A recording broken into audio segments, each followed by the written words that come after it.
Aparecida. Bem, eu queria que vocês recebessem com aplauso o pastor Marcos Feliciano.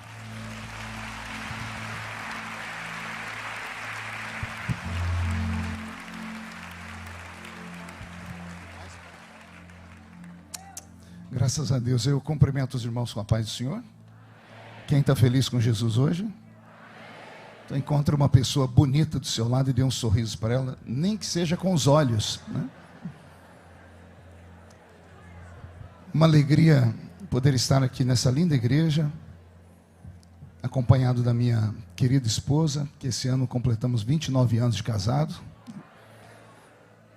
E estou até meio perdido aqui, viu, irmãos? Vão tendo paciência aí, tá? Alguém já fez alguma oração que se arrependeu depois ou não? Eu fiz, pastor. E eu passei a semana inteira orando. Falei, Jesus, não escuta aquela oração, não. Porque eu falei, Jesus, o meu sonho é pregar na ADVEC antes de morrer. Você ri porque não é você, bocó. Depois, o dia que o pastor Silas me chamou, eu falei, meu Deus, e agora? O que eu faço? Não me leva não, senhor. Eu falei, será que a minha sogra está orando muito? Eu tenho paciência, né? Pois bem, vamos estar em pé em reverência à leitura da palavra do Senhor. Abra sua Bíblia no livro do profeta messiânico, no profeta Isaías, capítulo de número 43. Mais uma vez, muito obrigado, pastor Silas, pela confiança, pelo carinho. Cumprimentar aqui a pastora Elisete. A minha esposa quer ser discípula da senhora, viu? Ela formou esse ano em psicologia, a senhora precisa de uma assistente, está aí do lado da senhora. Os meus amigos aqui parlamentares, pastor Sóstenes, criador de pontes, muito obrigado, amigo. Pastor Otônio de Paula, Hélio Lopes, né? O filho do Otônio é seu filho, né, Otônio? Está bonitinho o menino aí, né? Deus é fiel. Isaías capítulo 43. Quem encontrou, diga amém. Mas assim diz o Senhor, que te criou, ó Jacó, e que te formou, ó Israel. Não temas, porque eu te remi. Chamei-te pelo teu nome, e tu és meu. Quando passares pelas águas, eu estarei contigo. Quando passares pelos rios, eles não te submergirão.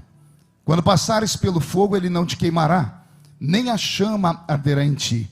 Porque eu sou o Senhor teu Deus, o Santo de Israel, o teu Salvador, que dei o Egito por resgate, a Etiópia e Sebá por ti. Amém, igreja? Até aqui. Fecha a Bíblia, por gentileza. Coloque a mão no coração por um minuto.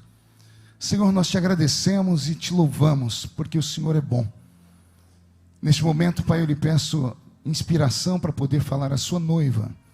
E que cada palavra que eu falar, Senhor, encontre guarida em um coração que esteja necessitado. Como sempre peço, gostaria que o Senhor cercasse esta igreja com a sua presença. E que num raio de 5 quilômetros, onde houver um demônio alojado, eu dou a esses demônios segundos para sumirem da penha. Porque se não sumirem, serão queimados pelo poder da sua glória que aqui será derramada. Rasgue o céu sobre nós, manda anjos de fogo descerem aqui.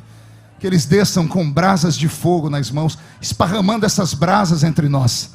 E onde houver um crente cheio do Espírito Santo, pega ele nesta noite, Jesus, e mostra o caminho da verdadeira e poderosa adoração.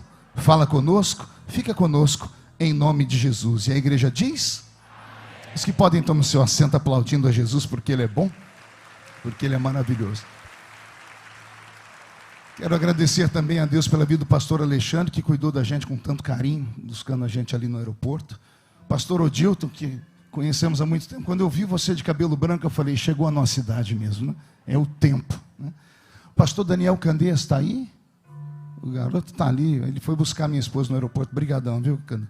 E eu vi aqui também duas pessoas, pastor Silas, gostaria de citar. Um é o pastor Torquato, que está ali, amigo de longa data. E o pastor Jerônimo, ali de Cordovil. Quem viu o senhor foi o Odilton. Eu falei, Jandro, será que eu conheço ele ainda? Conheço a luz. Eu falei, os olhos azuis, está ali. Deus abençoe. Amém.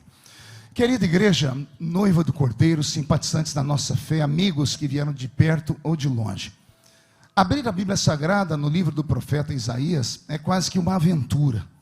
Imagine você ler um texto escrito 700 anos antes de Jesus nascer, escrito por um vidente. alguém escolhido por Deus para ter uma visão de longo alcance. No início, quando eu falei aqui o nome dele, a propósito eu disse, vamos abrir a Bíblia no livro do profeta messiânico, Rose. Porque não há na Bíblia nenhum profeta, nem antes nem depois de Isaías, que tivesse tanta intimidade com a chegada do Messias sobre a terra. Isaías é esse homem. Não se sabe o porquê. É um profeta mais diferente de toda a Bíblia Sagrada. Porque quando você lê a Bíblia, você vai ver que Deus busca os profetas nos rincões, Deus busca os profetas no meio da plebe, Deus busca os profetas porque eles têm uma vida muito simples e retirada. Mas Isaías não. Isaías, ele vem da aristocracia do povo judeu. Ele é sobrinho do rei que viveu no seu tempo, que é o famoso rei Uzias. Portanto, ele tem uma espécie de sangue azul nas veias. Então, ele tem uma proteção para poder profetizar. Tanto que, enquanto o tio dele era vivo, ele dava de dedo no nariz de todo mundo. Porque o profeta usa geralmente o dedo indicador, né? Ai de ti, ai de ti. Mas quando o tio dele morre, ele entra no santuário e ele para de ver a visão do tio, que é rei, e ele enxerga aquele que chamou ele de verdade, que é o eterno Deus de Israel. E quando ele vê o eterno Deus de Israel assentado num alto e sublime trono, cercado por serafins, que voavam acima dele cantando santo, santo, santo é o Senhor dos exércitos. Isaías pega aquele dedo que ele apontou a vida inteira para os outros e aponta para ele mesmo. E ele diz, agora não é ai dos outros, é ai de mim, porque eu vou perecendo. Então nesse momento ele se encontra com o Deus da verdade e a vida desse profeta muda, e muda radicalmente. Porque até então ele só falava da vida dos outros, só apontava o dedo, ou colocava o dedo na ferida do povo de Israel. Mas do capítulo 6 para frente, quando ele tem esse encontro com Deus, ele passa a ficar um pouquinho mais humano. E ele começa a falar de coisas que Deus pode fazer, e não somente coisas ruins. Ele não fala mais somente de peso, de chicotada, de terra que vai abrir e engolir, de céu que vai desabar. Não, ele começa a dizer, eis que uma virgem conceberá e dará à luz a um filho. Colocarão nele o nome de Emanuel, que significa Deus conosco. Ele vai extrapolar os limites da bondade, vai chegar a dizer assim, olha, chegará um tempo em que o menino vai brincar com a cobra, e o leão vai caminhar ao lado do cordeiro, e o povo de Deus não terá que ter dinheiro para comprar nem para vender, será um tempo de abastança. E quem já leu o livro do profeta Isaías deve ter se assustado como eu me assustei. O livro de Isaías, ele é quase como uma mini Bíblia, né? A Bíblia protestante, a nossa Bíblia, tem 66 livros, está dividida entre Velho e Novo Testamento, 39 livros do Velho, 27 do Novo. O livro de Isaías é quase que isso, porque ele curiosamente tem 66 capítulos, e quem lê do primeiro capítulo ao capítulo 39, parece que você está vendo o Velho Testamento inteiro desenhado, porque Deus tem numa mão um chicote, e na outra mão parece que ele tem um cajado, e ele desfere golpes sem ter nenhum tipo de constrangimento. O povo precisava ouvir aquilo. Mas quando você pega do capítulo 40 para frente, até o capítulo 66, Deus se abre em alegria, Deus se revela como Pai, Deus mostra a sua paternidade e começa a sustentar o seu povo. Assim como o Velho Testamento, se você torcer ele, não se assuste, se pingar sangue, ou se você escutar grito de ais e uis, porque é um tempo difícil, é um tempo sombrio sobre a terra, mas quando atravessamos o Velho Testamento e entramos no Novo, eis que vem a luz lá no fundo do túnel, eis que o pecado deixa de ter tanto poder, e onde abundou o pecado começa a superabundar a graça, e lá vem o Messias, e lá vem ele sentando com pessoas que a sociedade não respeitava. Então, assim como a nossa Bíblia é, o livro de Isaías também é como que uma mini Bíblia, tanto que até hoje os judeus reverenciam esse texto. Quando Jesus estava pregando um dia na sinagoga e sacou de dentro de um vaso o livro, o rolo sagrado para ministrar, ele pega exatamente o livro do profeta Isaías, ele diz, é sobre mim que ele está falando, é sobre mim que está o Espírito do Senhor que me ungiu, para trazer um tempo de luz às trevas, para abrir os olhos dos cegos, para fazer os caminhos tortos se endireitarem. Então é um livro muito profundo. Faltar-me-ia tempo aqui para tentar traduzir em palavras as coisas que eu aprendi no livro do profeta Isaías. Mas quando eu chego no capítulo 43, que ele já está nesse período de bênção que eu falei para vocês, eu simplesmente me entrego. Porque Deus está convidando o profeta na calada da madrugada, porque parece que no Velho Testamento Deus só fala com profetas de madrugada. Deus espera o povo dormir, vai lá, chama o profeta é uma espécie de para-raio divino, né? Parece que como Deus não dorme, o Senhor não dorme, o guarda de Israel não dorme, ele acorda o profeta e diz, vamos bater um papo. Eu tenho um povo que tem olhos e não vê, eu tenho um povo que tem boca e não fala, eu tenho um povo que chama bom aquilo que é mal. Todas as vezes que Deus acorda Isaías é só para alfinetar o povo. Mas no capítulo 43, Deus está feliz. Deus olha e diz: Isaías, eu tenho um povo. Não são 2 nem 3, eu tenho um povo. E quando eu olho para esse povo, Isaías, e eles ouvem a minha voz e se convertem, o meu coração se abre para eles. E eu escondo o chicote, e eu escondo o cajado, e eu pego um vaso de alabastro e derramo uma unção e azeite sobre a ferida do meu povo para curá-los. E eu quero que você leve um recado para o meu povo. Qual é o recado, Senhor? Diga a eles que se passarem pelas águas, as águas não podem afogá-los. Mas se passarem pelo fogo, a chama também não vai queimá-los. E eu não sei se você percebeu que enquanto eu falava, quando eu falei de águas, a igreja vibrou. Quando eu falei de fogo, a igreja cessou. Era essa a reação que eu esperava. Por quê? Há um mistério aqui. Quando Deus vai falar com Isaías, eu repito, eu tenho um só povo, Isaías, mas eu tenho um povo que se divide em 2 grupos. Parte do meu povo está preparado para ouvir qualquer coisa que sai da minha boca, porque eles têm a sensibilidade de entender. Então o que eu falar, eles compreendem. Mas essas coisas têm que fazer sentido, porque se não fizer sentido, eles não vão entender o que eu estou falando. São pessoas que são racionais, extremamente racionais. Só acreditam naquilo que eu falo, porque aquilo que eu falo, de alguma forma, se revelou na vida deles. Se eu falo algo que não faz sentido, eles se fecham. Então, para esses, eu sempre, quando vou falar, falo coisas simples.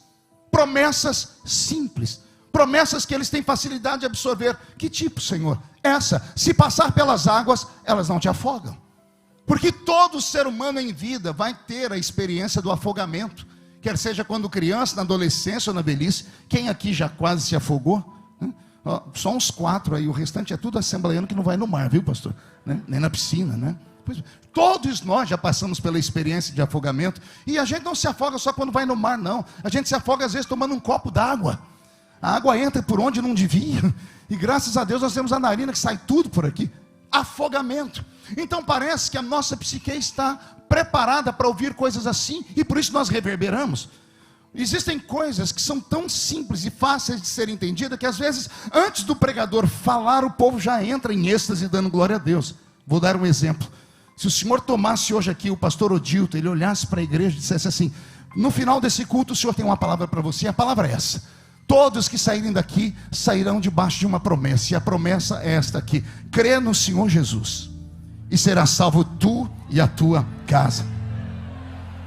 Antes de terminar, todo mundo já deu um glória a Deus. Por quê? A ciência explica isso. Tudo que você ouve, a palavra entra aqui no seu ouvido e ela busca no seu cérebro um ponto de encontro. Nós temos aqui no alto do cocoruto um aparelhinho chamado cerebelo. O cerebelo é o HD do corpo humano. Aí estão armazenadas todas as suas experiências, algumas inclusive antes de você sair do ventre da sua mãe. Então tudo que você já passou na vida está aí, é preciso um gatilho para despertar. E às vezes basta você andar na rua e sentir um cheiro, ou sentir um sabor, ou ouvir uma música, e você retorna no tempo, porque tudo está armazenado ali. Pois bem, quando você ouve uma palavra, esta palavra entra no seu ouvido e ela busca aqui dentro do seu cerebelo algum tipo de informação, algum tipo de experiência já vivida. E automaticamente, quando isso acontece, como nosso espírito está alojado aqui na nossa mente, isso desperta em você uma euforia. E você acaba concordando ou discordando do que está falando facilmente. Quem aqui nunca se pegou ouvindo alguém pregando, ou falando, ou discursando, e de repente está você assim, ó. Ou está você assim, ou está você desdenhando, porque isso é involuntário. Na verdade é porque isso está armazenado aqui no seu consciente, ou no seu inconsciente, ou no seu subconsciente. Então quando ouvimos alguma coisa, que nós já vivemos uma experiência, por exemplo, quando eu falei aqui, crê no Senhor Jesus e será salvo tu e tua casa, automaticamente seu cerebelo trabalhou mais rápido do que todos os computadores do mundo, e mesmo que inconscientemente falando, buscou algum tipo de informação em um culto, onde você viu a irmã Maria e o irmão João dizendo: Jesus salvou o meu filho. Por exemplo, eu batizei a minha mãe o ano passado, 35 anos orando para Jesus salvar a dona Lúcia, e Jesus salvou ela. Por que eu nunca desisti? Porque eu ouvi testemunho de outras pessoas. Então quando você ouve uma palavra que faz sentido, é automático. Você reverbera concordando ou discordando. Quem entendeu, diga amém.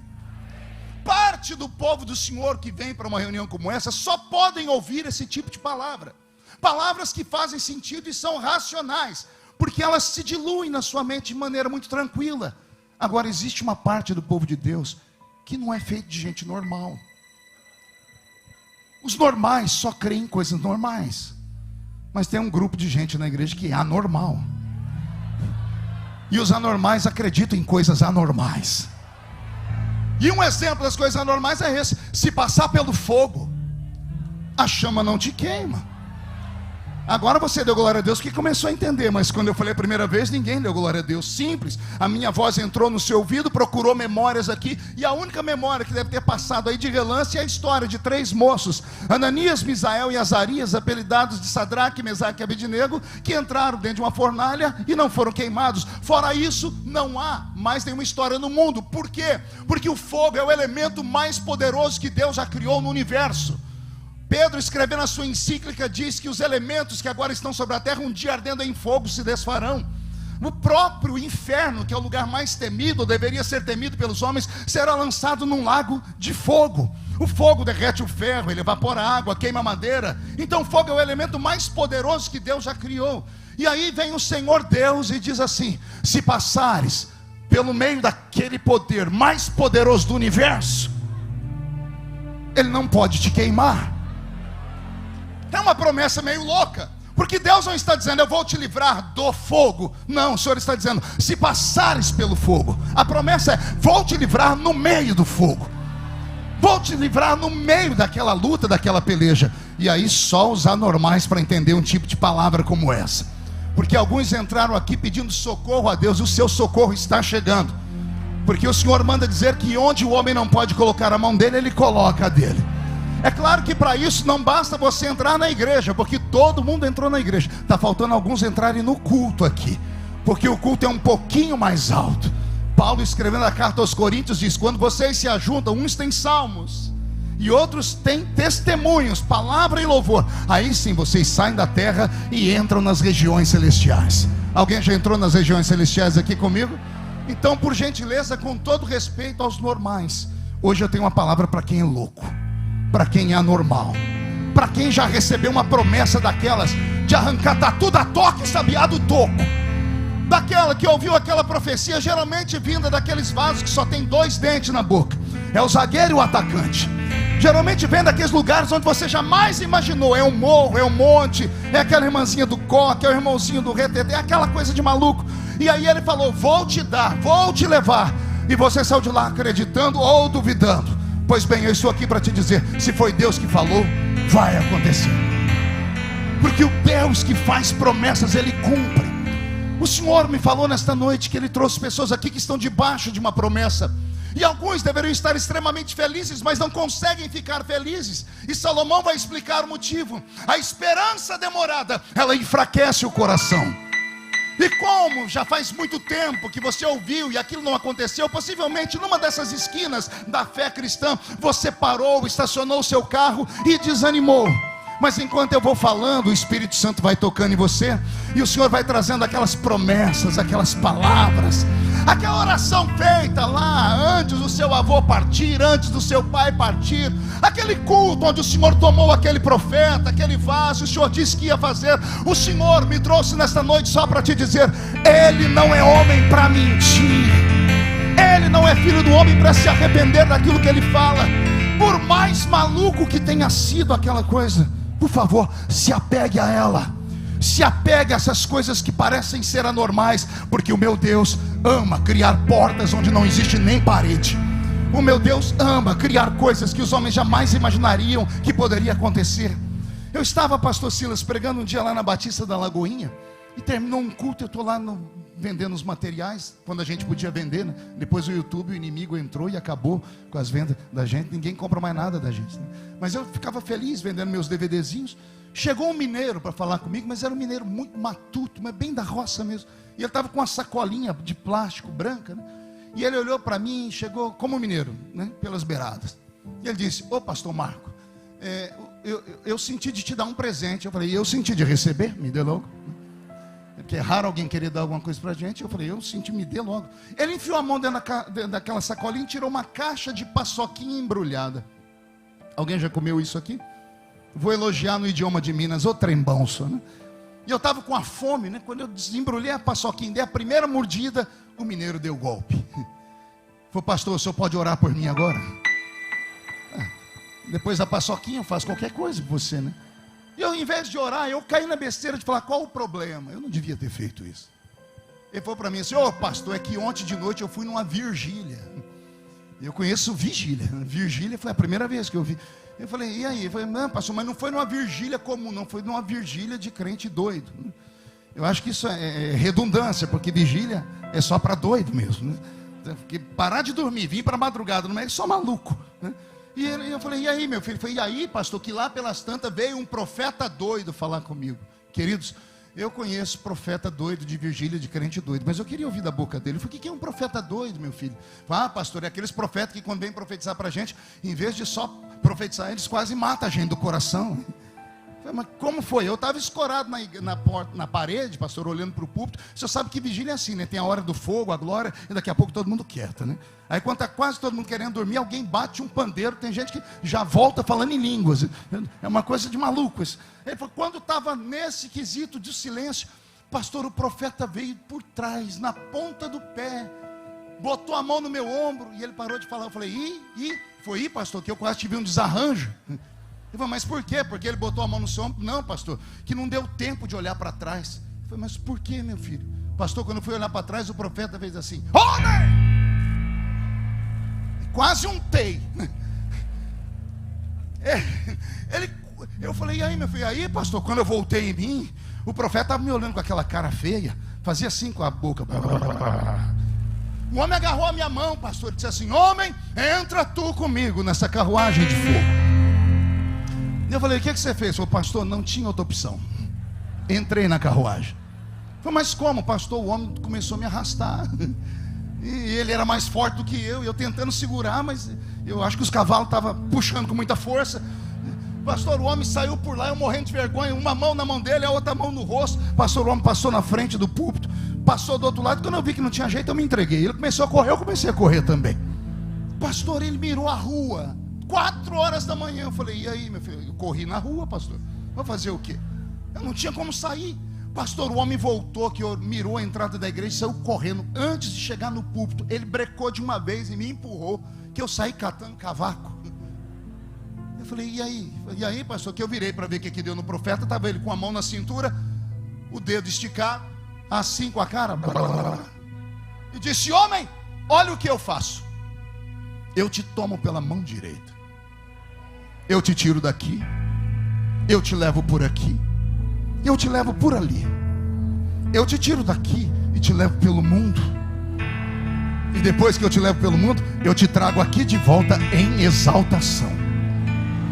E quando ele estava terminando, ele disse que o profeta disse, agora contempla na sua frente a rampa do palácio, porque eu vou te fazer se assentar junto com os príncipes da terra. E quando ele falou isso, eu esperava essa alegria de vocês. Ele falou e teve uma crise de riso, que a barriga dele balançava assim. Eu não entendi porque ele estava rindo. Eu enfiei a mão no meu bolso, peguei um cartãozinho de visita, anotei meu celular, estiquei para ele. Ele parou de rir. Que é isso, pastor? Eu disse, é o número do meu celular. Ele, nossa, eu vou ter seu número. Eu disse, vai. E ele falou, para quê, pastor? Eu falei, para quando você subir a rampa? Eu quero ter um amigo famoso. Lembra de mim quando entrar no seu reino. Eu esperei alegria ou glória. Não veio nenhuma das duas coisas. Ele abaixou a cabeça. Quando ele levantou a cabeça, o olho dele marejou em lágrimas. E ele falou para mim, o senhor acredita nisso, pastor? Eu falei, por que não acreditaria? Ele falou, pastor, eu moro aqui num bairro de Belo Horizonte que nem os bandidos têm coragem de ir lá. A porta da minha casa não tem fechadura. É escorada com uma cadeira de fórmica. Pergunta para sua mãe o que é isso ou para sua avó. Só a gente da minha idade conhece. Fórmica. Pastor, eu tenho 4 crianças, eu não sei ler nem escrever. Sabe essa paçoquinha que eu lhe dei? Eu falei, eu vendo isso nas esquinas de Belo Horizonte, para poder levar comida para minha família.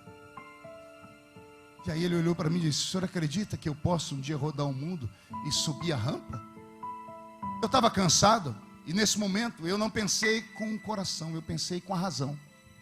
E a minha razão dizia que o que ele falava não fazia sentido mesmo. E eu não queria gerar nele uma esperança que no futuro ia ter uma frustração. Então eu fiquei pensando o que falar para ele, que desculpa dar a ele. E quando eu fui falar, e agora eu falo para quem é espiritual, não sei se você acredita nessas coisas, tudo que estava na minha frente sumiu. Eu tive uma espécie de arrebatamento de sentido, sumiu tudo na minha frente, pelo Espírito Santo. Eu olhei e não vi mais nada. Eu estava num lugar que eu não sei se era grande ou pequeno, se era escuro ou claro. E na minha frente, do nada, começou a surgir no chão um edifício. Já viram aqueles filmes que vai a construção muito rápida, eles aceleram?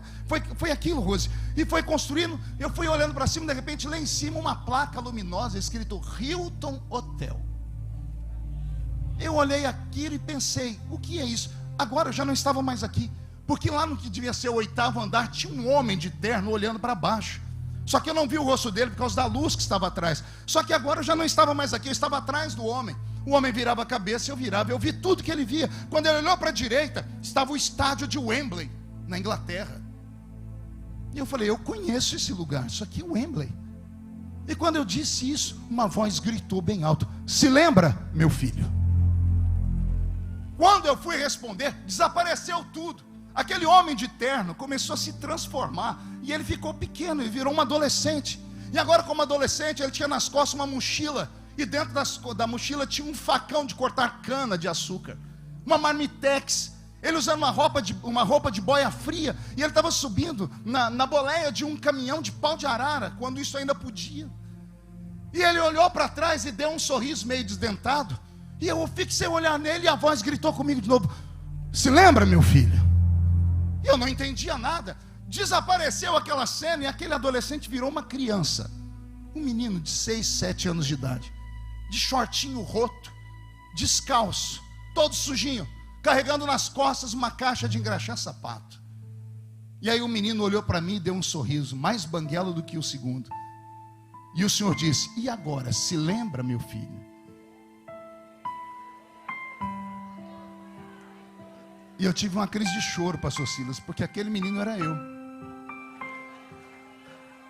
O Senhor mostrou a minha vida de trás para frente. O Hotel Hilton é o lugar que a gente fica quando vamos lá em Londres, na igreja do seu amigo, pastor Wesley, que a gente faz lá a escola bíblica. E à direita do hotel está lá o estádio de Wembley. Só que antes disso, o Senhor me fez lembrar que eu fui cortador de cana. E antes de ser cortador de cana, eu fui engraxate. Aí o Senhor falou para mim: se eu fiz na sua vida,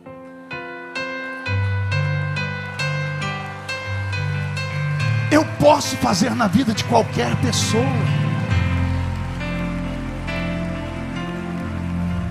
Chorando, eu voltei em mim, estava um mineiro na minha frente chorando. Eu dei uma sacudidela no ombro dele e falei para ele: pare de chorar, rapaz, porque se foi o meu Deus que falou com você, o Deus que fez a estéril ser mãe de filho, o Deus que afundou a muralha de Jericó no chão, o Deus que fez uma jumenta falar, o Deus que transformou as moléculas de um machado de ferro em isopor para flutuar na flor da água, o Deus que deu visão a um profeta para enxergar o Messias 700 anos antes dele nascer, o Deus que fez a virgem ser a mãe do Salvador, a estéril ser mãe de filho.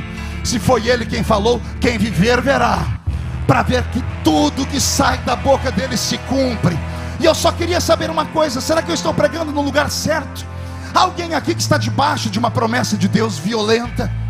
Se você está debaixo de uma promessa de Deus violenta, por que essa cara feia, parecendo que foi batizado num pote de vinagre? Por que ficar olhando o pregador com um olhar de dúvida, com esse olho seco, parecendo olho de sapo que morreu num dia de enchente? Se você tem uma promessa de Deus, por que ficar num culto como esse com essa boca travada, essa boca de aço, essa língua de ferro, esse queixo de concreto? Se você tem uma promessa de Deus, reage, agarra o diabo pelo chifre, esfrega a cara dele no chão. Não me interessa as circunstâncias, não me importa onde você mora, não me importa o que falaram para você. O que me importa é que quem deu a palavra penhorou ela na cruz com seu sangue. Se você tem uma promessa de Deus, reage nessa noite.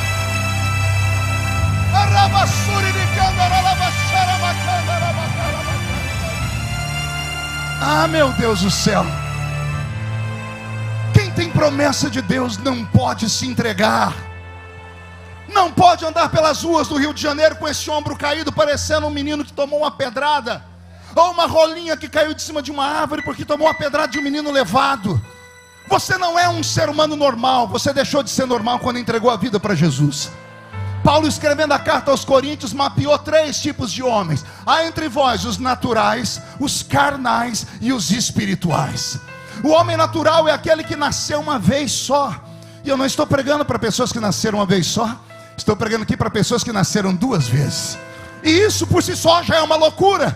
E quando você nasceu a segunda vez, você herdou características do seu Pai do céu. Uma delas é acreditar naquilo que os olhos não veem, é ouvir aquilo que os ouvidos não podem ouvir ainda, é sentir aquilo que o coração ainda não pode sentir. Eu não estou pregando para um povo leigo, estou pregando para crentes pentecostais da Assembleia de Deus e outros que vieram aqui para cultuar conosco, porque eu vinha dizendo no carro para o pastor Alexandre Adevec, tem sido alimento para as pessoas. Só Deus sabe onde esse culto está entrando agora. Só Deus sabe quantas pessoas estavam desanimadas e agora estão recebendo esta palavra, porque aqui é um portal do céu aberto. Estamos trazendo o céu para a terra, ou a igreja está subindo para o céu. E eu só queria desafiar os pentecostais aqui a não se sentirem constrangidos, pelo menos nesse momento, a adorarem a Jesus na beleza da sua santidade. O pastor Silas nos ensinou aqui no início o que é esse culto e para que serve esse culto. Não é para você colocar Deus na parede, porque Deus não é uma espécie de gênio da lâmpada, que você esfrega a lâmpada e ele sai e realiza 3 desejos. Não, Deus sabe o que é preciso fazer na sua vida, mas Ele pergunta: você sabe o que você precisa fazer nesse culto? Isso aqui não é um teatro, isso aqui não é um cinema onde você escolhe o filme que quer assistir. Aqui é um quartel-general. Estamos aqui recebendo armadura nova, recebendo armamento novo. Estamos aqui sendo curados das feridas, porque o verdadeiro demônio não está aqui, está lá fora. E o verdadeiro demônio, ele só não consegue encarar crentes malucos que acreditam no invisível, que acreditam no incrível. Então reage.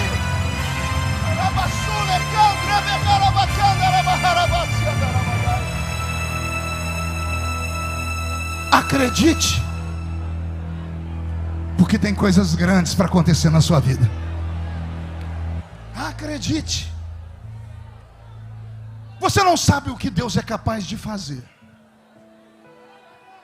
para cumprir o que Ele prometeu na sua vida. Eu vou falar de novo. Você não sabe o que Deus é capaz de fazer. Ele mata, Ele dá vida, Ele abre porta, Ele fecha a porta, Ele muda governo, Ele muda a pessoa da rua da sua casa, Ele muda do bairro, da cidade. Esse é o Deus que você serve. Não é um Deus que está pregado em uma cruz ainda. Ele está vivo e é grande. E Ele é tão grande que os pés dele caminham dentro da Adevec nessa noite. Mas a face dele está diante dos serafins que estão cantando: Santo, Santo, Santo é o Senhor dos exércitos. E a Adevec está ficando cheio da sua glória. Se você tem uma promessa de Deus, reage, levante a cabeça, limpe essas lágrimas, postura de soldado. De vez em quando você ligar a TV Câmara ou assistir um discurso do Otônio, que é um grande tribuno, ou do pastor Sóstenes, que é um tribuno tão grande quanto, ou do Hélio, você sempre vai ouvir um deputado lá falar assim, um senador: Vossa Excelência traz para esta casa um projeto draconiano. Isso é um jargão político. Draco foi um grande senador romano, só que ele era tão sagaz e tão sábio, que ele criava projetos que eram imovíveis. Criava projetos tão duros que ninguém conseguia mudar a lei. Por que eu estou dizendo isso? Porque no Velho Testamento, quando questionaram Deus sobre as coisas que Ele falava, Ele deixou uma lei escrita: não sou homem para mentir, não sou filho do homem para me arrepender das coisas que eu falo. Aí no Novo Testamento, Jesus endureceu a lei. Jesus não revogou, Ele melhorou a lei. Ele transformou a lei do pai dele numa lei draconiana. Ele disse assim: com meu pai vocês ouviram ele dizer que ele não é homem para mentir, nem filho do homem para se arrepender acerca do que ele fala. Eu endureço a lei e digo assim: passa o céu, passa a terra, mas as minhas palavras, quem te falou foi Deus? Então reage nessa noite. Quem te falou foi Deus? Mande mete as favas o diabo, manda pro inferno Zé Pilintra, Zé Pilantra, Exu Caveira, Tranca-Rua, Preto Velho, manda pro inferno obra de feitiçaria, manda para o inferno, porque aquele que fez a promessa vai cumprir. Ah, se você soubesse onde você vai chegar. Ah, se a pessoa que está sentada do seu lado soubesse quem é você e o que Deus já falou contigo, iam dar um jeito de no fim do culto tirar uma selfie, pegar o seu telefone, trocar Instagram, porque agora tá fácil, tá aí, daqui a pouco, amigo, só vai ver pela televisão, só vai ver voando, só vai ver acreditando. O Deus que fala, o Deus que promete, cumpre. Tem coisas que Deus fala que nós com a mente racional questionamos. Vou dar um exemplo, usar o meu exemplo. Eu congregava lá em Orlândia, pastor Silas, onde em nome de Jesus o senhor vai estar pregando ano que vem na escola bíblica. Eu congregava numa igrejinha desse tamanho, era um salãozinho, chamava Salãozinho da Rua 1. Pense num salãozinho abençoado. O meu pregador preferido era o irmão Ovídio Ramos, um presbítero de quase 2 metros de altura, igualzinho o Hélio, né? A mão dele parecia uma raquete de tênis, né? E a barriga dele é aquela barriga de presbítero de interior de São Paulo. Aqui no Rio é tudo light, né? Mas lá é naquela curva da prosperidade, né? Cemitério de frango. O irmão Ovídio era uma bênção, porque ele não sabia ler. Os diáconos da igreja não sabiam escrever. E os crentes que no salãozinho não sabiam falar. Aí imagina quando um que não sabe falar chama o diácono que não sabe escrever e pede para escrever um pedido de oração. Aí o pedido, que foi escrito por quem não sabia e falado por quem não entendia, foi parar na mão de quem não sabia ler. Quando chegava um pedido na mão do irmão Ovídio, diante do Senhor, a gente entrava em oração. Quando ele lia de uma vez, a igreja fazia assim. Quando ele começava a ler, a gente entrava em oração. Jesus, ajuda o teu servo. Um dia ele estava lá no culto, ele falou, vamos orar aqui pela irmã Isabel, que, segundo consta, fez uma cesariana. Vamos orar para a irmã Isabel, fez uma cesariana. Levanta a Isabel, 12 aninhos. Irmão Vídeo, eu sou Isabel, e daí? E daí que eu não fiz cesariana não, eu estou aniversariando. Ela é tudo a mesma coisa, é tudo festa, é tudo uma benção. Pense numa prova. Um dia o irmão Ovídio conseguiu fazer um milagre. Está ali a minha esposa que não deixa mentir. Ele conseguiu pegar um hino da harpa cristã e colocar numa música que não tinha nada a ver com o hino. Uns milagres que só acontecem no interior, no meio da roça. Ele pegou aquele hino assim: já refúgio a glória eterna de Jesus, o Rei dos Reis, breve os reinos desse mundo. Lindo esse hino, né? Ele conseguiu cantar assim, ó: já refúgio a glória eterna de Jesus, o Rei dos Reis, breve os reinos desse mundo seguirão as suas leis, e os sinais da sua vinda já se mostram cada vez. Ele cantou Asa Branca. E o pior não é isso, eu era menino, sentado atrás de uma pia de cozinha, porque era um boteco, eu rachando de rir. Levantou a profetisa da reunião, irmã Maria de Paula, 2 dentes na boca, o zagueiro e o atacante. Estão rindo do que, menino? O irmão Vídeo está cantando uma música diferente. Vocês não veem que Jesus deu para ele um cântico espiritual? E a glória caía nesse salãozinho. Um dia eu estou lá e Deus tomou essa mesma irmã Maria de Paula. Ela virou para trás onde eu estava, apontou o dedo e disse assim: eu vou traduzir, porque ela falou em rocianês. Vocês não entendem isso, eu vou traduzir. Ela disse assim: chegará um tempo que eu vou te usar tanto, mas tanto, que você vai falar em cima e embaixo, para frente e para trás, para a esquerda e para a direita, ao mesmo tempo, porque eu tenho pressa. Eu entrei no mistério, o salãozinho gritou. Quando estava todo mundo alegre, levantou um presbítero, que era o mais estudado da igreja. Ele sacudiu um sininho, lá ainda tinha um sininho. Ele falou assim: irmãos, só um minutinho. E ele disse: irmã Maria de Paula, eu lhe conheço há 500 anos. A senhora é uma mulher de Deus, que Deus usa, mas o que a senhora acabou de falar, desculpa, não foi Jesus. E ela falou: por que não? Porque a senhora acabou de falar uma heresia. Ela levantou e disse: o quê?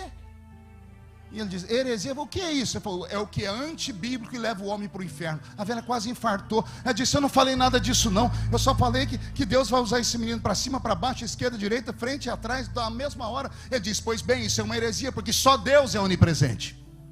Só Deus está em cima e embaixo. Só Deus fala para frente, para trás, esquerda, direita ao mesmo tempo.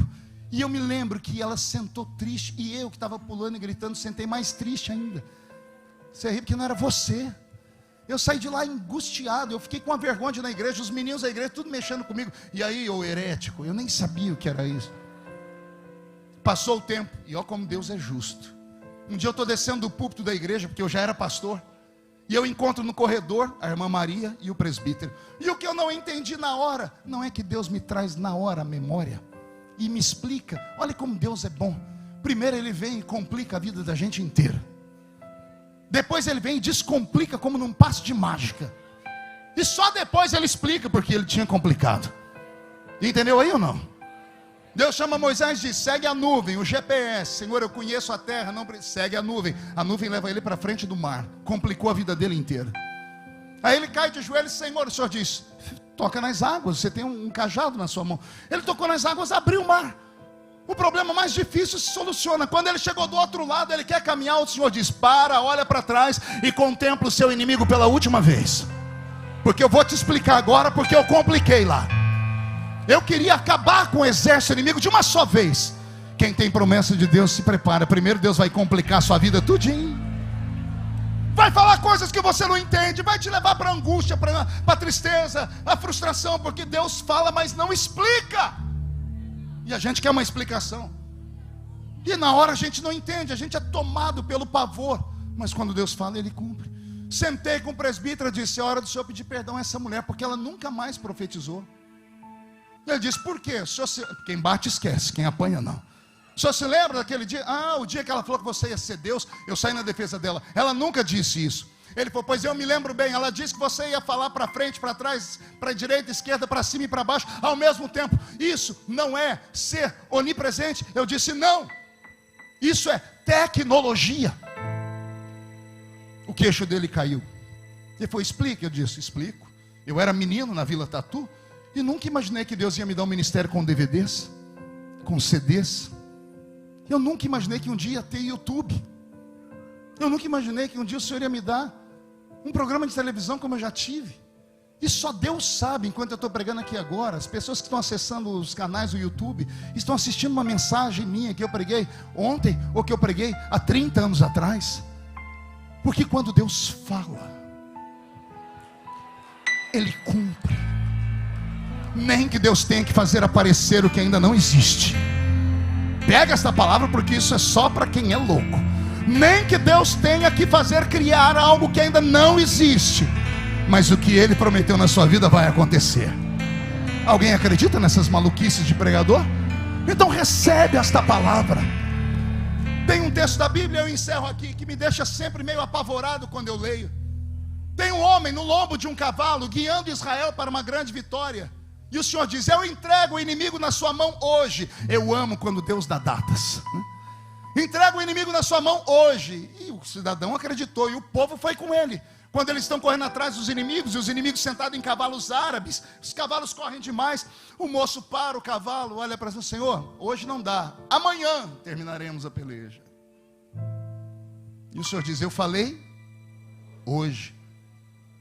Não diz a Bíblia, digo eu. Se fosse eu, falei, Senhor, meu cavalo não é um morcego que tem radar na cabeça. Não é uma coruja que enxerga no escuro. Como é que eu vou lá enfrentar o inimigo se... Olha o sol se pondo ali, olha a lua brilhando ali. Eu imagino Deus sentado no trono olhando. Eu e a minha boca. Os serafins aqui atrás dizendo, santo, santo. Deus tem que dar um jeito. Stephen Hawking, aquele físico britânico, uma das maiores mentes do mundo, herdou o trono que era de Albert Einstein, físico. Ele escreveu num livro chamado Universo em uma Casca de Nós. Ele diz que o universo é um corpo crescente que se expande. Ele diz que se houver alguma retração, que 1 milímetro que seja, se o universo retrair, a mesma explosão que criou o universo é a mesma explosão que destruirá o universo. Por que eu estou dizendo isso? Porque o que aconteceu nesse texto de Josué foi anormal. Na visão humana, era como se Deus dissesse assim, Josué, eu falei, eu cumpro. Visão humana, Deus coloca uma mão debaixo do sol e a outra em cima da lua. Quer luz? Tá bom aí a claridade? Um pouquinho mais de luz. Vai, Josué, não fica à noite até que o inimigo caia, porque eu prometi a promessa hoje. Essa É a pregação do evangelista. Agora, escute o que a ciência fala. Nós vivemos no universo, nós temos um endereço, somos o terceiro planeta que gira ao redor do Sol. Nós giramos no sentido horário. Se você abrir a água da pia da sua casa, você vê que ela gira no sentido horário. No Brasil, só no Marco Zero, lá no Amapá, é que gira ao contrário, por causa do magnetismo do centro da Terra. Nós temos no centro da Terra uma massa chamada amálgama, e dentro dela está minerais, e o centro da Terra é tão quente quanto a superfície do Sol. E é por causa dessa ebulição toda que ela vai soltando gases, e a Terra só não explode por causa dos sucos que existem dentro dela. E esse suco se transforma em veios de água, e essa água é que dá vida às flores, que dá vida às plantas. As plantas sugam a água, e durante o dia elas geram para nós oxigênio, e quando a gente dorme, elas fazem o processo da fotossíntese, e faz à noite o gás carbônico. É tudo um reloginho. E tudo isso funciona porque o Sol vai girando e a Terra vai girando. Nós não percebemos como ela gira, porque somos muito pequenos, tacanhos diante dela. Mas a Terra gira a milhares de quilômetros por hora, por minutos. É uma coisa absurda que não dá para dizer para você aqui. A Terra gira. E ela gira por quê? Por causa do centro dela, esse magnetismo, essa pressão toda. É como uma panela de pressão. Quem já cozinhou feijão aqui? Se não tivesse aquela válvula, acontecia o quê? Explodia.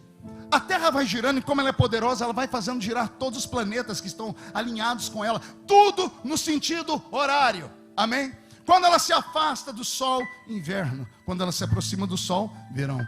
Quando, no giro de 24 horas que ela leva para dar um giro em torno dela mesma, é o sistema de rotação e translação. Ela leva 365 dias de 24 horas para dar um giro ao redor do Sol, e 24 horas para dar um giro em torno dela mesma. Por isso que ela se afasta do Sol e se aproxima da Lua dia e noite. Amém? Até aqui? Aí Deus vem e fala para um cidadão ali, ó: eu entrego o inimigo na sua mão hoje. Minha visão: Deus coloca uma mão debaixo da terra e outra em cima. Jó diz que a terra é sustentada por algo invisível, um eixo invisível. E Deus faz assim com a terra. Ele gira ao contrário. Está escrito, o relógio de Acais girou 10 graus ao contrário. Só que se Stephen Hawking está certo, quando a terra retrai, era para ter tido uma explosão e acabado com o universo inteiro.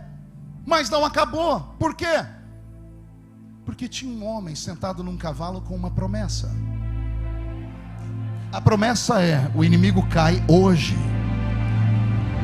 Você conseguiu entender?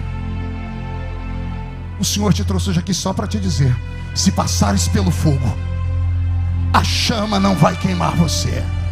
Se você tem uma promessa, por mais maluca que seja, se agarre a ela. Expulse essa timidez, expulse esse espírito que te faz desacreditar em tudo. Não acredite em Sambalates e Tobias. Não dê ouvido a esses coveiros de igreja que talvez nunca experimentaram aquilo que você está experimentando e não querem que você experimente, e vivem dizendo para você: não creia, porque não vai acontecer. Eu sou uma testemunha viva de que vai acontecer. É claro, só vai acontecer se você reagir. Se você acreditar. Alguém acredita nessas loucuras? Então fique de pé comigo.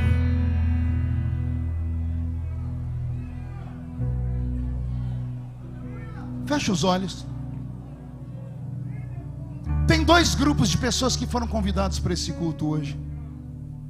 Uma é de pessoas que já pisaram o santo dos santos, cantaram, pregaram, profetizaram, e já tem meses, anos que não entram dentro de nenhuma igreja.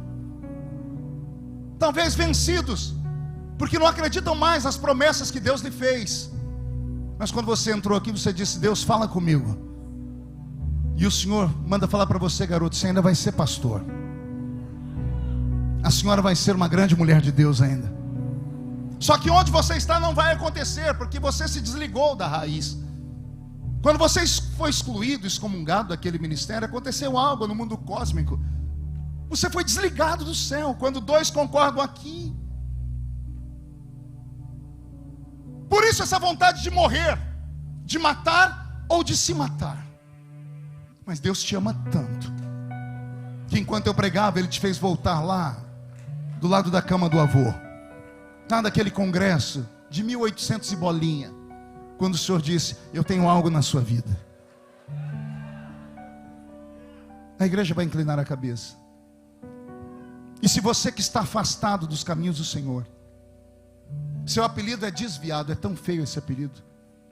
Se você tiver coragem de voltar agora,